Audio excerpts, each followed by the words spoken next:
Gure helburua justo kontrakoa islatzea zen. Hain zuzen ere horregatik elkartu ditugu hemen berbalagun talde bi, eta bueno, irudikatu nahi dugu horrekin, hori dela astero eta egunero gure herrietan, bai Basaurin eta bai Galdakon, ikusten dugun errealitatea. Eta bueno, zertzelada batzuk emango ditugu aurtengo erronken inguruan eta zuen galderei erantzungo diogu, atsegin handiz. Hasierrek esan duen moduan, irudikatu nahi izan dugu berbalagun talde arrunt baten jokabidea edo, baina gero interesen inguruko taldeak ere baditugu, eta astira taberna baten geratzen direnak edo, mendi taldea, jostun taldea, euskaldantza taldea, eskalada taldea sortzeko Zorian Galdakaon, orduan berbalagunek talde arruntez gain, gero inguru eta saletasunen inguruko taldeak ere sortzen ditugu, jendeari bere gustuko ekimen horiek euskaraz egiteko aukera emateko. Bueno, aurten urtero saiatzen gara erronka berria jartzen, batzutan lortzen dugu, beste batzutan ez. Orain dela urte bi adibidez mus taldea sortzeko erronka egin genuen eta arrakasta handi izan duen bezala, urten saiatu gara, bai Galdakon eta bai Basaurin eskala talde bat sortzen. Gaur bertan hastekoa da Galdakaokoa, 6etan kiroldegian geratuko dira, eta Basaurin ere bide bera hartzen, esaten dut saiatuko garela, ze nonbaitetik saiatzen gara beti heltzen, utxunea, kasunetan kirola eta hizkuntza uztartzeko proposamena da, eta emoten du, arrakasta edo, espero dugu arrakasta izatea.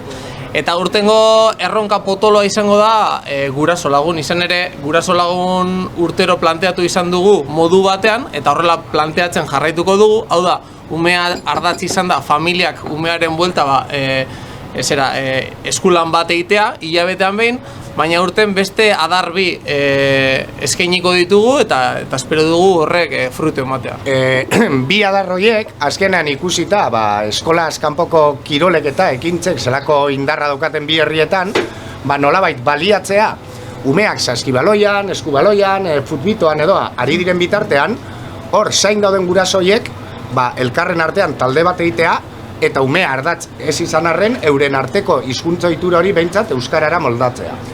Eta bigarrena kiroldegietako aukera da. Basaurin ere gainera iaz ate hori jo genuen eta itxura ona dauka urten, nolabait igeriketa egiten arien bitartean edo atletismoa egiten arien bitartean, gurasoak elkartzea eta ordubete hori behintzat euskaraz aritzea, ze beti esate dugu helduok izan bar garela ere umeen eredu, ezta? Hortik hasita uste dugu hortik fruituak eta lortu ditzakegula. Patio, hor kirola egiten dauden bitartean bezala, eskolatik urten ostean, hor badago tarte bat, gurasoak eta umeak elkartzen direna, eta beti umea ez da nagoten hor gurasoekin, bai kirola egin bitartean edo eskolatik irten bitartean, tarte hori aprobetxatzea, eta beti esaten dugu, askotan ikusten dugu futbol zelaian, guraso asko, edo bakarrik, edo mobiari begira, eta probetxu ateratzea 3 ordu laurden horri edo ordu bete horri, ze gainera batzuk bai ala bai geratu behar dira hor zain. Orduan ze modurik onena harremanak egitea guraso ezberdinen artean eta kasu honetan euskara praktikatzea. Orduan hori berrikuntza bat da, orain arte planteatu dugun bide bakarra izan dalako eskulanen ikastara horiek, baina guk uste dugu bestea baino errazagoa gurasoentzat ez bada ohitura aldaketa hori, ez duela denbora esfortzu bat eskatzen eta espero dugu talde asko sortzen. Taldeak martxan ditugu, oraindik ere taldeak sortzeko, taldeak sortzen ibiltzen gara urte osoan zehar egia esan, bai? Baina talde batzuk martxan ditugu eta hori ez gain ekintza osagarriak antolatzen ditugu. Ekintza osagarriak musutruk izaten dira, berbalagun ikasle herritar guztiei zuzenduak. Eta adibidez, ostegunean Basaurin kosmetika naturalaren tailerra egongo da, 6:30 8:00 nailua tetegian. Eta gero, Galdakao eta Basaurik, baeko gut talde bat, aman komunean, mendi taldea dena, orduan gure arteko elkarlanare sustatzeko asmoz, mendi talde horrek gainera urte asko daramatza, eta veteranoetakoena izango den. Eta azaroaren 10ean lehenengo mendi buelta egingo dugu, Gaztelu, Malmasin eta Tximintxe mendiak lotuko dituen ibilbidetxu bat egingo dugu. Eta gero azarotik aurrera aurkezpen jaiekin hasiko gara. Aurkezpen jaien helburua betikoa da. Batetik pistoletazoa eman dugula adieraztea herriari, elkartzea, ze gaur adibidez hemen talde bi daude. Helburua da, egun horretan talde guztietako jendea hurbiltzea, zalantzan dagoenak ere aukera izatea bertatik bertara ikusteko zer dan berbalagun, giro horretaz kontagiatzea, momentu hon bat pasatzea, ze beti egiten ditugu jolasak eta zeu zer pikatzea eta ikustea berbalagunez dela talde hau edo talde ura, baizik eta sare bat dagoela herrian. Eta Galdakaon bostean, azaren bostean egingo dugu beti bezala Gangureneko rokodromoan, eta Basaurin 7an, ezta? 7an Bonboi tabernan. Beraz, aste berean, martitzen da eguenean, aste arte eta ostegunean. Beti esaten dugu, ekintza horietara eta edozein ekintzetara, mundu guztia dela ongi etorria eta injustu hori dela gure helburua, jendea hurbiltzea. Eskatzen dugun gauza bakarra da euskaraz aritzea. Ze berbalagunen erderak ez dauka lekurik, baina beste guztia, txirrik itxarraka, euskaraz ondo, hobeto, makalago, baina euskaraz aritzea. Eta azkenik mintzodromoak. Mintzodromoak nolabait euskara kalera ateratzeko beste ekimen potentenetako bat da. Euskaltegiko ikasle, berbalagun, herritarrak biltzen dituena. Eta aurten, gainera, biak abenduaren 3an izango dira, euskararen eguna baliatuz. Basaurin goiz eta arratsalde Solobarria plazan.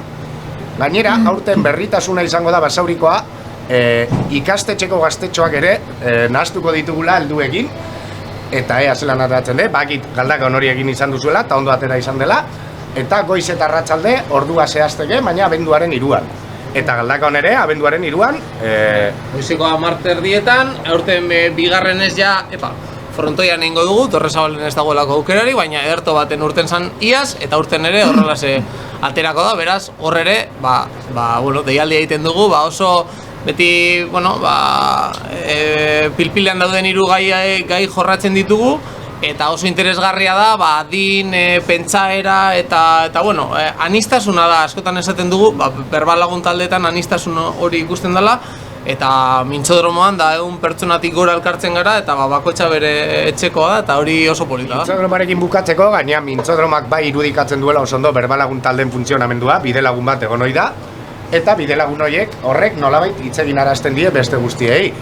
Eta hortik ere jendeak bertatik bertara ikusten duenez proiektua, hortik ere jendea animatu egiten da gero berbalagun proiektuan parte hartzera.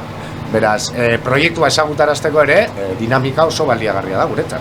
Gazi honetan Galdako udaletxetik edo Basauriko udaletxetik egin behar duguna da lagundu, erantzunkizun handia daukagu erakundeak euskara sustatzeko, euskara bultzatzeko, eta hemen dauzkagu zan eragilei bere alboan egotea, eta lagundu erakundetatik eta gizarteari edo pertsonei aukera ematea, leku formaletatik, normalean ulertzen dugun leku formala horrek, ikastetxetan, institutuan edo lanetatik ataratzea euskara eta plazaratu.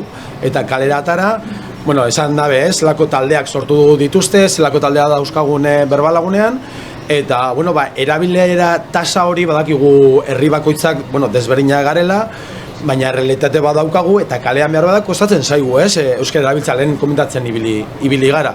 Eta hori erronka hori hor daukagu eta erreza ez da izaten, baina Basaurin kasu honetan hizkuntza eskola edo udal euskaltegiari laguntzea euskara beste leku batzuetan, leku ez formaletan erabiltzea eta, zegu geratzen beste goza bat eta laguntzea, mintzodromoan aukera oso ona da proiektua ezagutzeko eta, udaletxetatik eta beste erakundetatik laguntzea euskeran gero eta gehiago erabiltzea. Gazteak, gaur egun zorionez gazteak danak edo gehienak alfabetizatuta daudela euskeraz, institutuan ikastetxetan ikasten dute eta orain daukagun erronka da gure kaleetan, herriko kaleetan gero eta gehiago euskaraz entzutea, besterik ez. Erronka importantea eta potoloa da, ez? Eta horregaitik gaude hemen eta bultzatzea, tokatzen zaigu laguntzea berbalagun proiektuari, Galdakaon eta Basaurin, bueno, aurrera atara daien eta jendeta gehiago, euskara erabili daien, tabernetan, jaietan edo, kalean, ez? Bueno, gure aldetik, Galdakoko udalak lehenengo eta behin egin behar du, uste dugu udalek egin behar dutela lagundu proiektua, urte askotan jarraitu dezan aurrera, bizirik eta bizi-bizi jendeari euskaraz aritzeko aukera eskaintzen, eta beste alde batetik egin behar dugu eskertu, ez? Horriten dozuen lan guztia, bai antolatzaileok, gidari hoiek, lantaldeen gidariek, irakasleek, parte hartzen duten ikasleek, guztiek lan itzela egiten dute normalkuntzaren alde eta hori eskertzekoa da benetan. Nik uste dut bai Basaurin bai Galdakon badekogu erronka hori, ez? Gure kaletan euskara gero eta gehiago entzutea eta erabileran gora egitea. Orduan, olako proiektuak nik uste dut direla zubi oso egokia, ez? Ikasten ari dan ikasle bat aritu dadin gero bere normaltasunen euskaraz, talde hauek badira zubilan hori egiten dutenak, ez? Igual ohitura aldatzea zaila izaten da, kasu askotan, eta oso aproposa, oso atsegina, nik uste dut ederto pasatzen duzuela, orotariko taldeak dauz, eta, ziur edonoren gustoko taldeak, beraz, animatu jendeak parte hartu dezan. David Naz, gaur nire lehenengo eguna izan da, eta ez dote ezagutzen bapen momentuz, baina, printzipioz martitxenero lotzeko asmoz gabiz, eta haber segetaten da, gaur elkartu ingase taldu batzuetako kide guztiok, eta orduen bapurtzu ez akabanatute gabiz, baina bestela, hemetik aurrera, espero dute, bakoitzen egita asmoa betetzi eta ondo pasatzie. Hau talde berrize da, orduen ez da nosarte ongo dan. Sortue, baina printzipioz gaur esan dakoe, neu berrizena, gaur hasina, eta metik aurrera, segurazki gero taldeka banatuko gara, da besterik ez.